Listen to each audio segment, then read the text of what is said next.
Et si je vous parlais d'une suite de films, je crois qu'il y en a 8 ou 9, qui peut un peu faire penser à Love, Death and Robot. En vrai, je sais pas, j'avais juste envie de vous parler d'une suite de films horrifiques qui s'appelle VHS, et je trouve le concept plutôt sympa. Il y a du bon, il y a du mauvais et du très mauvais.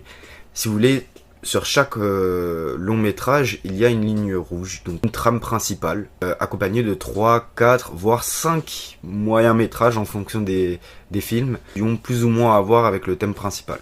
Et ce que je trouve intéressant, en fait, c'est que c'est pas purement produit que dans un seul pays. En fait, les histoires peuvent provenir de différents réalisateurs déjà de base, mais aussi de toutes les horizons. C'est-à-dire qu'on peut avoir un moyen métrage fait au Japon, un moyen métrage fait au Moyen-Orient, un moyen métrage fait au Brésil. En gros, ça vadrouille un peu partout dans le monde.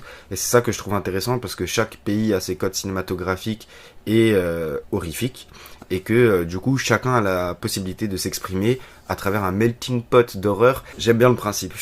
Je sais qu'il y a certaines façons d'aborder l'horreur, comme les poltergeists par exemple, qui sont pas particulièrement ce qui me fait le plus peur ou ce qui m'attire le plus. Cependant, en vrai, avec cette méthode-là, je sais qu'il y a forcément un des 3 moyens métrages.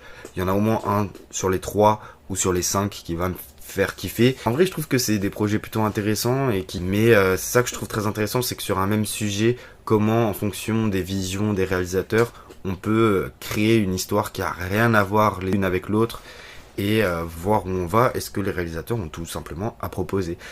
Ce côté un peu thème principal, ok c'est sur un film, ok il y a que 3, 4 ou 5 moyens métrages, mais ça permet d'avoir un panel assez large pour que tout le monde soit convaincu d'au moins une des histoires. Et c'est ça que je trouve intéressant et c'est ça que j'aime bien avec cette série.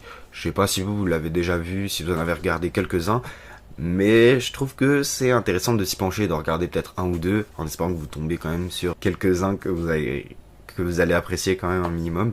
Mais voilà, je sais pas, j'avais envie de vous parler aujourd'hui de VHS, une série de films que j'apprécie plus ou moins, qu'on y retrouve toujours quelque chose qui nous intéresse et qui peut nous faire kiffer et nous faire changer d'avis sur la globalité du film. Et les fils rouges en soi sont toujours variés, divers. N'hésite pas à t'abonner.